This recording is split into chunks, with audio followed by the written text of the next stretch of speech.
December 7, 1782. Long Island Sound. The war is supposed to be ending. Cornwallis has already surrendered at Yorktown. Peace negotiations are moving forward in Europe, but on the cold water between Connecticut and British-held Long Island, 3 enemy whaleboats are running hard for safety, and Captain Caleb Brewster is chasing them. He commands 3 small American boats, no towering masts, no heavy cannon decks. Just narrow wooden hulls, exposed crews, muskets, oars, and 1 swivel gun. The British are trying to reach the island before Brewster can close the distance. He does not fire early. He waits, 150 feet, close enough to see faces, close enough that 1 volley could decide everything. Then Brewster gives the order. The Americans fire, surge alongside, and board. Within minutes, the quiet sound becomes a hand-to-hand fight on wet planks. Men shoot, stab, swing steel tools, and fall between the boats. Brewster is struck by a ball through his body. He remains in the fight. By the time it ends, 2 enemy boats have been captured. The 3rd escapes, and the whaleboat captain who spent years carrying George Washington's secrets across this water has just fought one of the most savage small boat actions of the Revolution. But the real question is not how Brewster won this final battle. It is how Britain failed to stop him for nearly 5 years. Because Caleb Brewster was not merely a courier. He was the moving link in America's most important intelligence network, and every crossing could end with a British patrol, a prison cell, or a rope. In 1776, New York became the most dangerous intelligence problem George Washington faced. The British captured the city and turned it into their main military headquarters in North America. Tens of thousands of soldiers, sailors, officials, loyalists, merchants, and refugees crowded the region. British ships controlled the harbor. Patrols watched the roads. Informers listened in taverns. Suspected rebels could be questioned, imprisoned, or worse. Washington needed to know what the British were planning inside that occupied world, but his first attempts at spying had been costly. Nathan Hale was captured and executed in September 1776 after entering British-held territory with almost no functioning support network behind him. Washington had learned a brutal lesson. Courage was not enough. Intelligence had to move through layers. One person gathered it, another carried it, another transported it across enemy lines. Each member knew only what was necessary. That was the system Major Benjamin Tallmadge began building in 1778. Tallmadge was a Continental cavalry officer from Setauket on Long Island. He knew the villages, roads, coves, families, and waterways of the area. More importantly, he knew people he could trust. Abraham Woodhull could move through British-occupied Long Island. Austin Rowe could carry information west and east while appearing to conduct ordinary business. Robert Townsend could collect intelligence in New York City while hiding behind the identity of a quiet merchant. And then there was Caleb Brewster. Brewster was born in Setauket in 1747. As a young man, he went to sea and worked as a whaler. That mattered because a whale crew did not survive through rank and ceremony. It survived through endurance, timing, balance, and total cooperation inside a small open boat. A whaleboat had been designed to approach an animal far larger and more powerful than the men hunting it. It was light enough to move quickly, narrow enough to cut through rough water, and shallow enough to land on beaches larger vessels could not reach. Those same qualities made it ideal for war on Long Island Sound.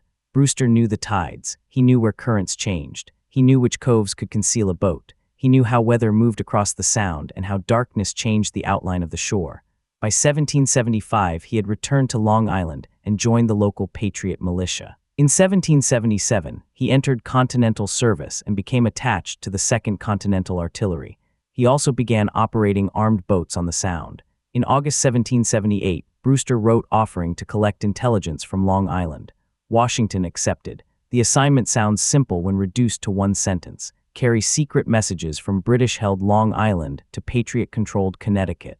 In reality, every stage was dangerous. Woodhull or another agent first had to gather information without exposing himself. The message might be written in code, concealed in an ordinary object, or prepared with invisible ink. A courier then moved it across occupied territory towards Setauket. Brewster had to cross from Connecticut, approach a hostile shoreline, make contact without attracting patrols, receive the intelligence, and return across open water. If the British captured the message, they might expose the entire chain. If they captured Brewster, they could connect Long Island to Tallmadge and eventually to Washington's headquarters. If they followed him instead of arresting him immediately, they could destroy the network in a single operation. So Brewster's boat was not just transportation, it was a moving firewall. The Sound itself helped him. It was wide enough to separate the occupied island from Patriot, Connecticut, but narrow enough for a skilled crew to cross in a small boat. British naval power dominated the major channels and ports, yet heavy warships could not watch every inlet, beach, marsh, and nighttime landing. That gap became Brewster's battlefield. He usually crossed with a small crew of trusted men. They rowed because sails could reveal a boat's position and because oars gave them control close to shore. On moonless nights, the water could erase distance. A boat might hear another crew before seeing it. The click of an oarlock, the splash of a blade, or a voice carried over the sound could expose everything. Brewster therefore needed patience as much as speed. He could not simply race from one shoreline to the other. He had to choose the right hour, the right wind, and the right landing. The Culper ring used coded names and numbers to reduce the damage if a letter was intercepted. Talmadge became John Bolton. Woodhull used the name Samuel Culper. Washington himself appeared as number 711 in the ring's code. The agents used invisible ink and concealed writing, and Washington personally suggested placing secret text inside ordinary pamphlets, pocketbooks, or almanacs that searchers might overlook. But no code could protect the network if the physical message never crossed the sound. That was Brewster's responsibility. One surviving note from the ring captures the urgency. Woodhull instructed Brewster to depart immediately, warning that not an hour could be lost, because the news might be among the most consequential yet sent. That sentence reveals the pressure Brewster carried. The intelligence did not become valuable when it was written. It became valuable only if Brewster delivered it before the British acted. In July 1780, the ring reported that British ships and troops were preparing to move from New York. Brewster carried the intelligence through the chain so it could reach American command. In July 1781, he personally reported information obtained from Mr. Culper about British naval movements and even enclosed a draft of the fortifications at Lloyd's Neck. These were not dramatic battlefield victories. No British regiment surrendered because Brewster wrote a letter across the Sound. Yet intelligence changes decisions before armies move. It tells commanders where danger is forming. It reveals which rumor matters and which one is a deception. It gives leaders time, and time was often the one resource Washington could not replace. If you enjoy seeing how overlooked individuals shaped major campaigns, subscribe. Brewster's most dangerous crossing was still ahead, and this time the message in his boat would not be his only concern. The British did not need to understand every detail of the Culper Ring to know that Patriot boats were crossing the Sound. They launched their own raids, patrols, and armed whaleboats. The conflict on the water became a private war fought below the scale of famous naval battles. Crews stole supplies, they captured prisoners, they attacked isolated posts, they hid in marshes and dragged boats over beaches to avoid pursuit. A whaleboat could become a courier craft at night, a raider before dawn, and a fishing boat by afternoon. Brewster moved between all three roles. This is where the title needs one important clarification. He did not literally defeat the entire Royal Navy in a single chase. The British possessed ships and resources far beyond anything Brewster could command. His achievement was more frustrating. He repeatedly operated inside waters Britain believed it controlled. He crossed the Sound, carried intelligence, raided the occupied coast, fought enemy boats, and returned to Connecticut without allowing British sea power to close the route permanently. He did not overpower the Royal Navy. He made its control incomplete. That difference is the heart of the story. In a large warship, the British had firepower, protection, and endurance. In a whaleboat, Brewster had speed, local knowledge, and almost no margin for error. What should have happened was obvious. British occupation of Long Island should have isolated Washington from reliable information inside New York. British patrols should have made repeated crossings too dangerous. The Culper line should have broken. What actually happened was that Brewster kept the water route open from 1778 until the war's closing months. Washington later certified that Brewster had been selected to maintain communication with New York for Washington's secret correspondence, and that circumstances required him to continue until the end of the war. Washington praised the way he conducted the work, with fidelity, judgment, and bravery. Those words matter because Washington was not writing public legend. He was confirming service that had remained secret. Brewster also participated in direct military expeditions. In November 1780, he joined Talmadge's raid across Long Island toward Fort St. George at Mastic. Talmadge's force crossed the Sound, marched overland, surprised the British post, and destroyed stores at Coram during the return. Operations like this depended on the same skills Brewster used for intelligence work: landing men quietly, finding the correct shore, protecting the boats, and returning before British forces could trap the raiders on the island. He also fought smaller actions that rarely entered the grand histories of the Revolution. In one report, Brewster described searching the coast for enemy boat commanders, taking boats, exchanging fire, and monitoring troop movements around Setauket. The language is practical and direct. He reports who was killed, who escaped, where troops were gathering, and when it might be safe to return.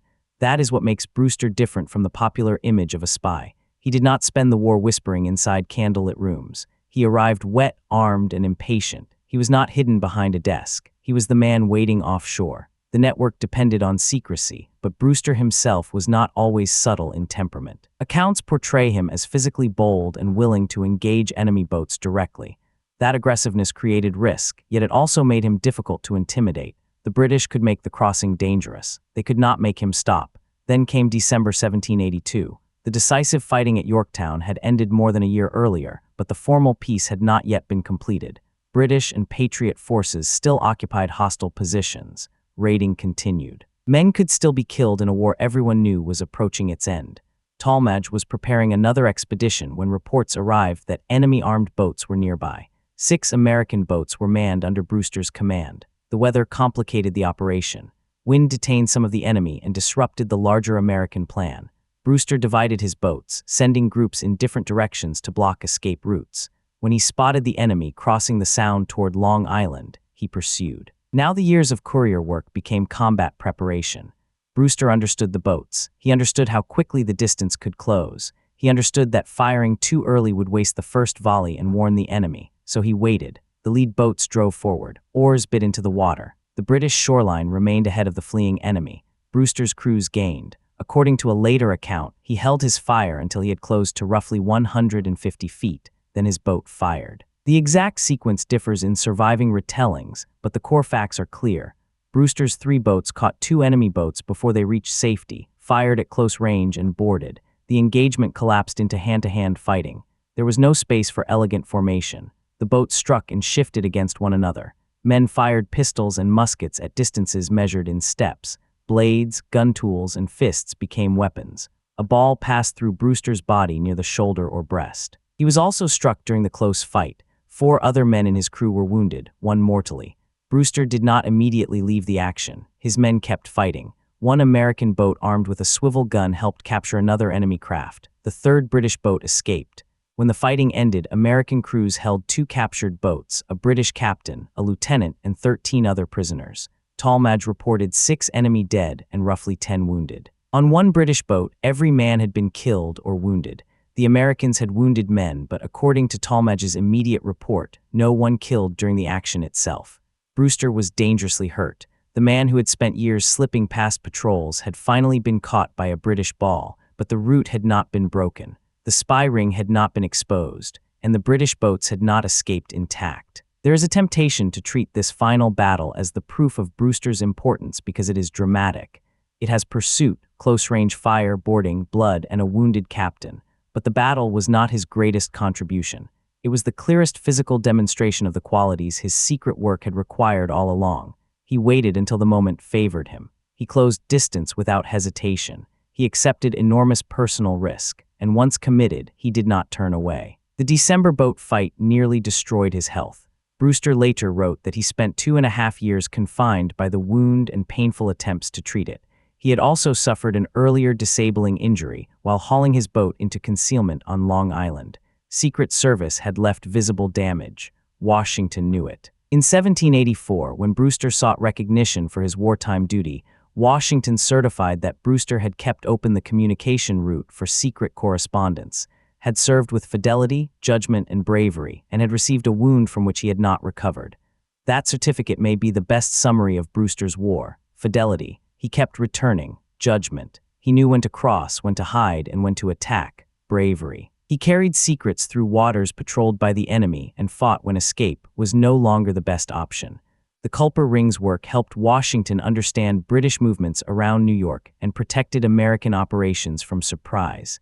Its agents created a durable system of codes, couriers, concealed writing, and compartmentalized identities. Not every famous claim later attached to the ring can be proved. and its role in events such as Benedict Arnold's exposure is often exaggerated in popular retellings. The documented achievement is already remarkable. For years, while the British occupied New York and controlled Long Island, Washington maintained a functioning intelligence pipeline from inside the enemy's headquarters. Brewster was the part of that pipeline the British could physically chase. They could search houses for Woodhull. They could watch roads for Roe. They could investigate merchants in New York. But Brewster's section of the route moved across open water. When danger appeared, he changed landing places, used darkness and weather, hid his boat, or simply rowed harder. The Royal Navy controlled New York Harbor. It could escort armies and bombard coastlines. It could not be everywhere on Long Island Sound at once. Brewster lived inside that weakness. After the war, he settled in Fairfield, Connecticut, married Anne Lewis, raised a family, and worked near Black Rock Harbor. He later served in the young nation's Revenue Marine, the forerunner of the United States Coast Guard, where the same knowledge of boats, coastline, and enforcement remained valuable. He died in 1827 and was buried in Fairfield. The harbors and shores he used are far busier today. Ferries, pleasure boats, fishing craft, and commercial traffic cross water that once separated occupied territory from Washington's army. From either shore, the Sound can look calm and ordinary. That calm hides the scale of the risk. A man in an open boat carried information that could affect armies. He did it without armor, without a radio, without rescue if the weather turned, and without any guarantee that the person waiting on the next shore had not already been captured. Caleb Brewster never commanded a fleet. He never fought a famous ship-to-ship battle. He did something the British found equally difficult to stop. He kept crossing. He carried the secrets. He brought the boats home. And when enemy crews finally forced him into a direct fight, he closed to 150 feet, fired, boarded, and won. The Royal Navy owned the harbor. Caleb Brewster owned the route between the shadows. If this story was worth watching, subscribe and tell us in the comments which hidden figure from the Revolution should come next.